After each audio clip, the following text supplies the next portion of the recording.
Hi everyone, welcome back to another video. My name is Anna and I'm going to be painting some more otters today in my sketchbook.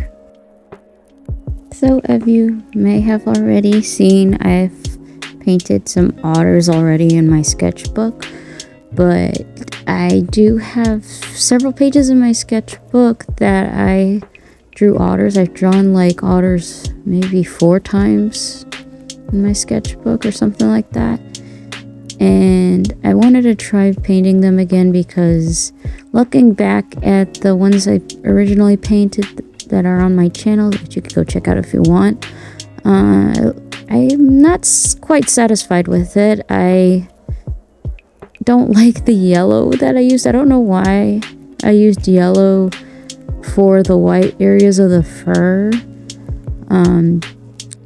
I don't think I was thinking at all.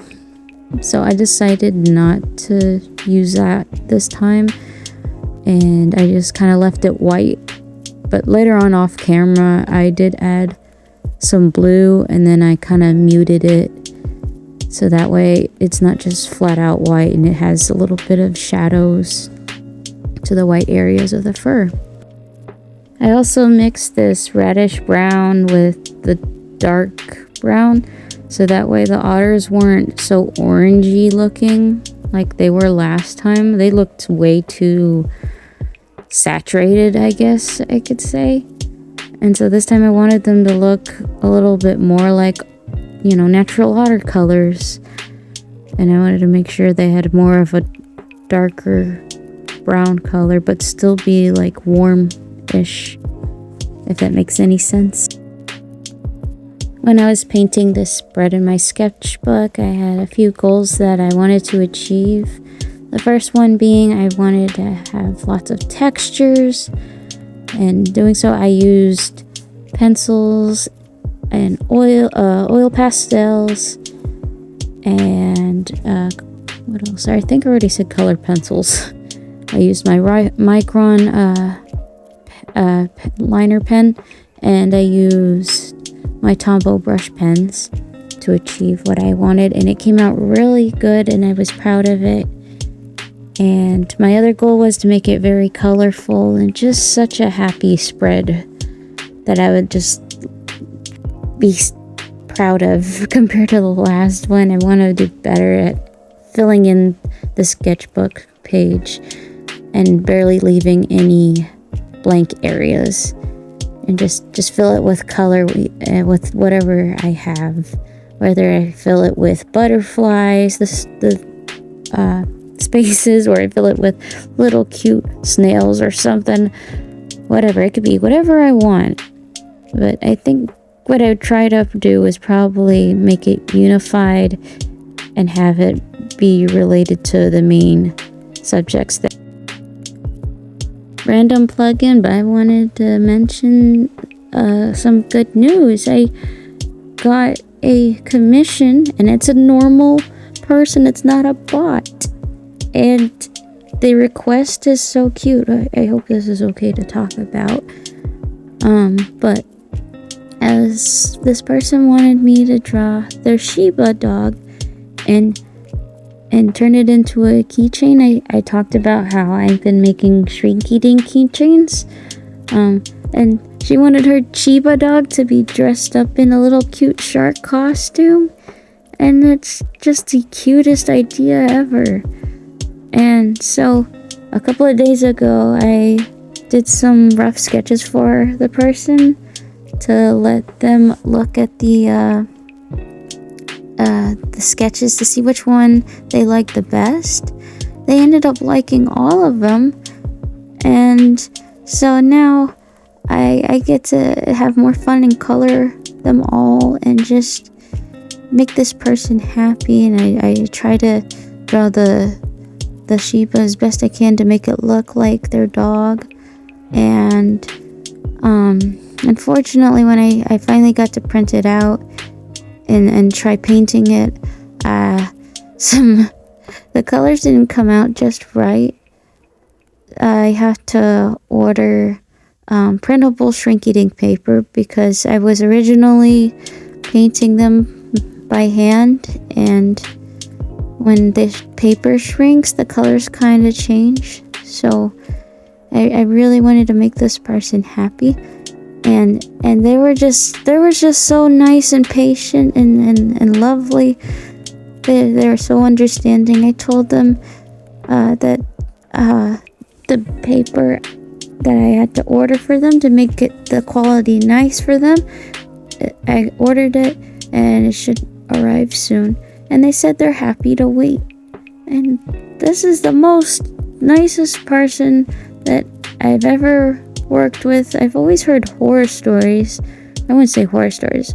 I've heard some not so nice stories from other artists that some people get upset and stuff, but this person is just lovely. This person is so understanding, and I think it helps because they're an artist too, and they know the process of painting, doing digital art and things by hand and stuff. And I think that's what makes them a great person, because they do this themselves, and they're just so understanding. I haven't finished the commission yet, but I hope to once the Shanky Dink paper arrives in the mail, and hopefully the rest goes well, because I also been struggling with the heat gun and shrinking them, because they're supposed to flatten out afterwards, and they haven't been on some of them, because originally I was making them smaller, and now that I've decided to make my keychains bigger, I think that's the issue. They've been struggling to flatten out, and I've been using the heat gun, so maybe I need to try using the oven and see if that's better. I hope so, because I already tested the person's keychain, and it was not flat. It was, how do I say this? It was warped. It was all wiggly and weird, and it was just not flat. And I just felt bad. Like, they're paying me to make this look nice and everything, and I want all of my products to be as nice as possible for you guys. And so I'm gonna keep trying, and hopefully they'll come out nice, because I don't want to sell someone a messed up keychain. I feel like that's unfair. Another thing I want to talk about is that at my recent market that I had on, was it July, was it 15th or 16th? I forgot already. But it went well despite the rain. There was a lot of people that showed up, and I had pretty consistent traffic, whether if it was people buying stuff or just coming to look around. I had a lot more people than I did the previous time, because I think my setup this time, I changed my setup so that way the stuffed animals were more visible, and I had my art prints more visible because I made a DIY shelf, and so yeah, a lot of people could see my stuff from afar. The only thing I screwed up on was not bringing my sign. I did bring my sign. I forgot to bring rope, and I forgot to bring zip ties, even though I could have sworn I had them packed in my bag already, but I forgot the sign.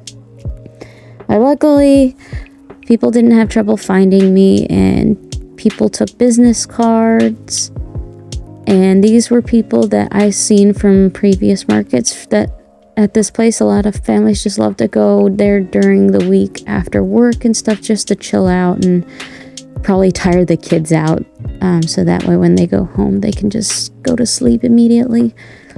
And yeah, I saw a lot of what is the word for people who usually come back to markets, regulars. I saw someone who bought stuff from me last time there, and she was there with her granddaughter, I believe. And she was just so nice.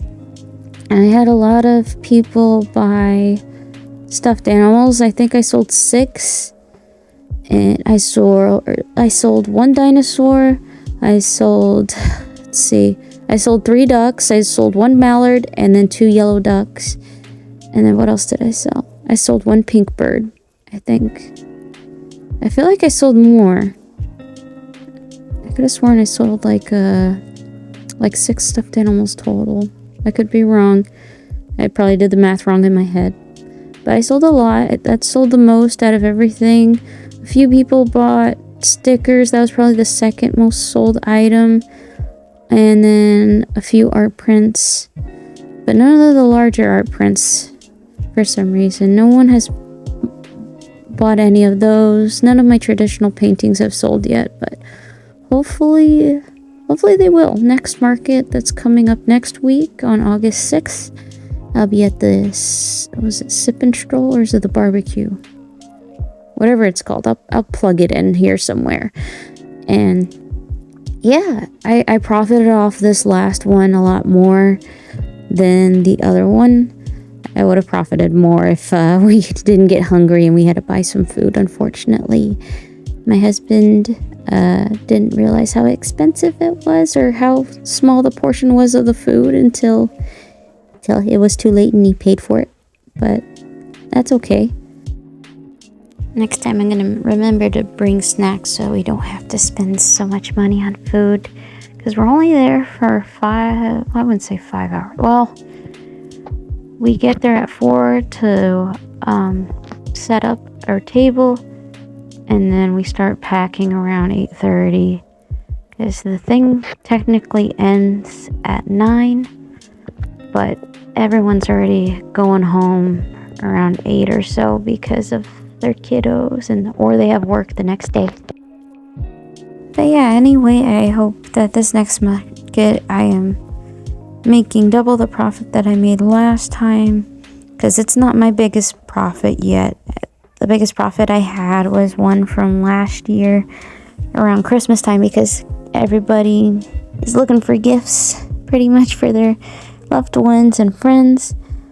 And so I'm hoping that this year I'll get into more holiday markets and be able to sell a lot of things and make a lot of people happy with my art. I'm gonna go ahead and wrap up this video, guys, and let you enjoy the rest of this. Thank you so much for watching, and I hope to see y'all in the next video. And I'm excited for you guys to follow along with me in my little art journey as I get better at doing watercolor and just sketchbooking and whatever else I end up deciding to get into. So take care, guys. Bye.